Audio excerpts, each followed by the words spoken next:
Haleluya. Jambo jingine la pili ambalo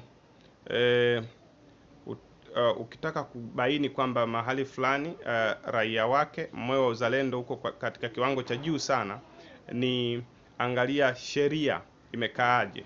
Bwana Yesu asifiwe sana. Sheria imekaaje? Je, sheria ni imara? Sheria inatenda haki katika kuhukumu?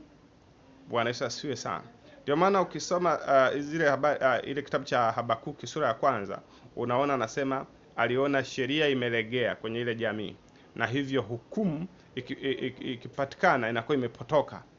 Bwana Yesu asifiwe. Kwa aliona sheria imelegea, sheria sio thabiti, sheria sio imara, sheria zinapindishwa.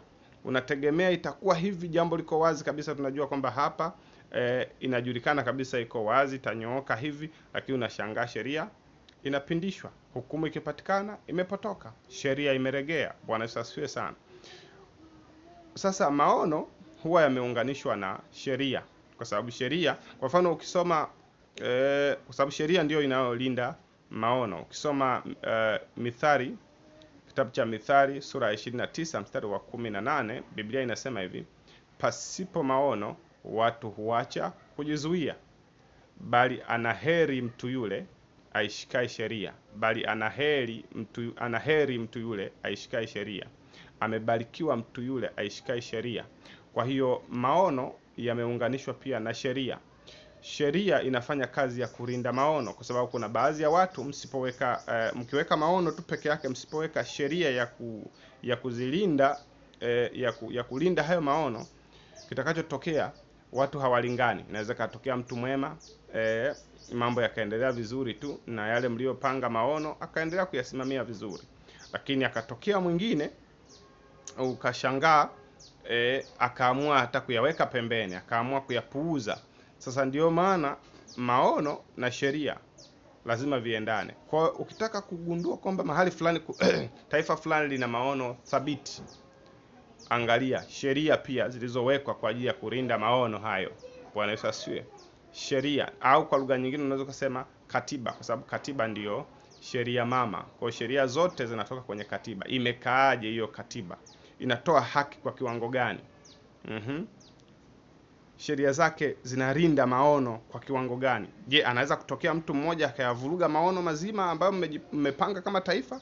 Ukiona kuna nafasi, mpenyo ambao anaweza akatokea tu mtu au kikundi cha watu kikavuruga maono, basi ujue sheria hizo zilizowekwa aidha ni dhaifu, au pia aidha kuna sehemu sasa zinatoa mwanya, zinatakiwa kutengenezwa vizuri ili zisitoe mwanya mtu yoyote akaharibu yale maono. Bwana Yesu asifiwe. Kwa sheria, ukiangalia sheria kwenye eneo fulani, ukiona sheria ni thabiti, uwe na uhakika pia maono yatakuwa thabiti. Uwe na uhakika pia upendo wa kulipenda taifa au uzalendo, moyo wa uzalendo ule utakuwa thabiti, utakuwa kwa kiwango cha juu sana. Wewe jaribu kutazama tu mataifa ambayo moyo wa uzalendo, raia wake moyo wa uzalendo uko juu, utaona hivi vitu ninavyokuambia. Utaona maono ya hayo mataifa yatakuwa wazi sana, raia wake watakuwa wanajua vizuri sana kwa habari za maono ya lile taifa. Lakini pili, sheria au kwa lugha nyingine katiba za nchi fulani, utaona kwamba zitakuwa ziko vizuri sana katika kulinda yale maono. Bwana Yesu asifiwe sana. Haleluya. Kwa vitu viwili vya msingi ukitaka kufundisha moyo wa upendo, kiukweli, kiuhalisia, ili watu wawe na moyo wa uzalendo au moyo wa kulipenda taifa lao, lazima uhakikishe maono yameeleweka vizuri, kila mmoja anaelewa na kila mmoja ana wivu juu ya hayo maono. Pili, lazima uhakikishe sheria imekaa vizuri kwa ajili ya kulinda hayo maono. Bwana Yesu asifiwe. Mungu akubariki sana.